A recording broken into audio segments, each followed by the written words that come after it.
दिनांक है 18 जुलाई और समय है अभी 5:17। तो जस्ट अभी मैं उठा था थोड़ी देर पहले और मैंने देखा कि गांव में हो चुका है बंदरों का आतंक और हम बंदर भगाने में जुटे पड़े हैं। पहले मैंने भी आपसे किसी ब्लॉग में बात की थी कि बंदरों की समस्या पर भी एक ब्लॉग बनाया जाएगा। तो देखो समय काफ़ी ज़्यादा हो चुका है, इसलिए हम जो एक ब्लॉग है शाम से स्टार्ट कर रहे हैं और इसमें मैंने कुछ फुटेज वगैरह जो पहले रिकॉर्ड करके रखी थी उसको इस ब्लॉग में यूज़ कर रहा हूँ।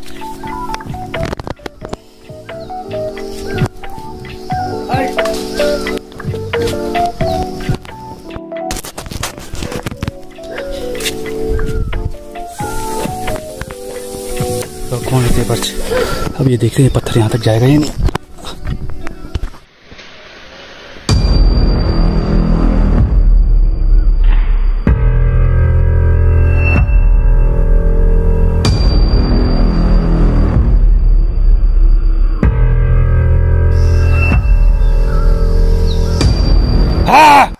बस तो देखिए दोस्तों, इस तरह से नुकसान करते हैं ये अखरोट, ये सब इन्होंने कच्चे ही खा के फेंक रखे हैं और ये अखरोट के पेड़ होने की वजह से यहाँ पे ये ज़्यादा आ रहे हैं। और चारों तरफ पेड़ होने का फ़ायदा ये है कि ऑक्सीजन मिलती है, लेकिन ये बंदर लोग जीने नहीं देते। ये देखिए दो वहाँ पे है, यहाँ पे हमारे चारों तरफ ये देख पा रहे होंगे पेड़ ही पेड़ है और ये अखरोट का पेड़ है यहाँ पे और ये इन्हें खाने के लिए आ रहे हैं यहाँ पे। ये देखिए यहाँ पे चिक्कल फेंक रखे इनके खा के, इस तरह से इन्हें चबा रहे हैं और फिर फेंक रहे हैं। हालांकि अभी अखरोट पकने का टाइम नहीं हुआ, लेकिन इनका आना जाना शुरू हो चुका है।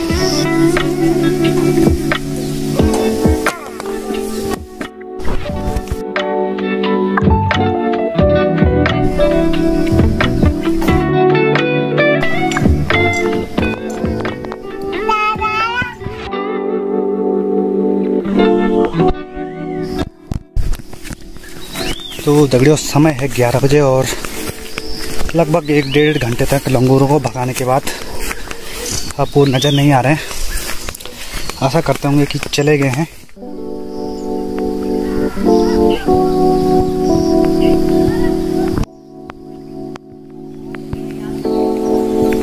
तो ये चाचा जी भी यहाँ पे बंदर भगाने के लिए बैठे हुए हैं। चाचा जी कुछ बताइए बंदर की समस्या के बारे में। बंदर की समस्या एक हो तो एक बताएं, या तो सारे गांव में बंदर ही बंदर है।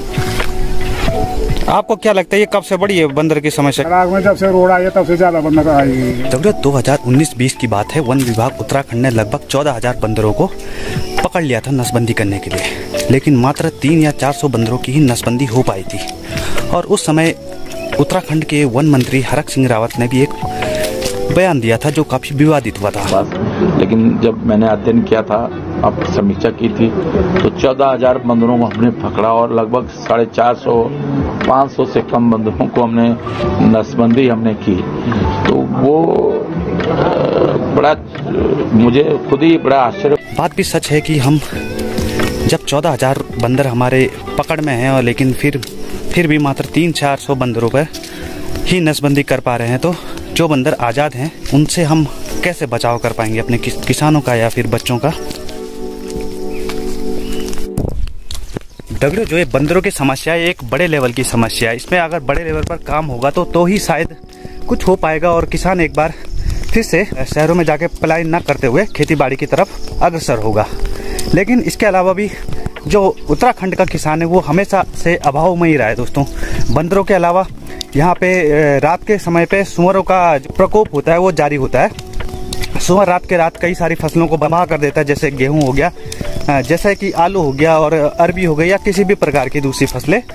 सुअरों के अलावा सर्दियों में यहाँ पे रीछ अथवा भालू की समस्या होती है। इसके कारण से जंगल जाने वाली जो औरतें होती है जो घास वगैरह के लिए जंगल गई होती हैं, कई बार उन पर भी हमले हो जाते हैं। और कई बार ऐसा होता है कि पैदल मार्ग से अगर कोई मार्केट की तरफ जा रहा है तो रास्ते में अगर जंगल है तो वहाँ पर भी हमले हो जाते हैं। रीछ के अलावा बाघ तो है ही। हाल में ही एक घटना हुई थी यहीं पे हमारे ही जिले के किसी क्षेत्र पे, एक 8-10 साल की लड़की पे बाघ ने हमला कर दिया था।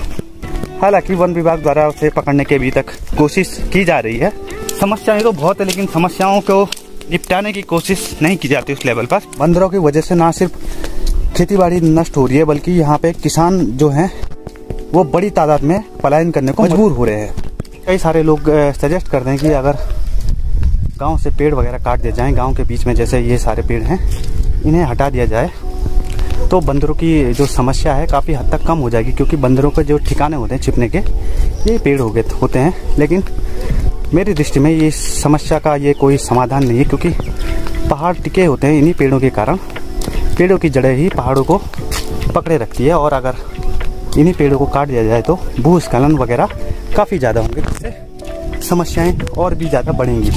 कम तो नहीं होगी लेकिन बढ़ेंगी। और साथ ही एक समाधान ये भी हो सकता है कि जैसे हल्दी हो गई या कुछ अन्य फसलें हो गई जिन्हें बंदर नहीं खाते, उनके उत्पादन को यहाँ पर बढ़ावा मिले, और साथ ही उनके विपणन हो गया, जो उनके रख रखाव या बेचने वगैरह की क्रिया को सरकार आसान बनाए, ताकि यहाँ पे अन्य चीज़ों की खेती भी हो सके, जिससे यहाँ का जो किसान है वो उतना प्रभावित ना हो सके, उसको उतना नुकसान ना झेलना पड़े।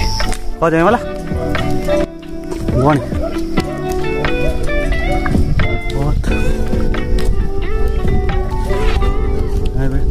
तो दगड़ियों, अब हो चुका है समय ब्लॉग को एंड करने का। तो आज मैंने बताई हमारे गांव में जो बंदरों से संबंधित समस्याएं हैं, जंगली जानवरों से संबंधित समस्याएं हैं, जिनका जो निवारण तो कुछ समझ में नहीं आता, ना हमें समझ में आता है, ना सरकार को समझ में आता है। तो इस पर आपकी क्या राय है, अपनी जवाब जरूर कमेंट में दें, और साथ ही कोई सुझाव हो, कोई तरीके हों जिससे बंदर वगैरह खेतीबाड़ी से हमारी दूर रह सकें, उन उपायों को भी आप कमेंट में बता सकते हैं।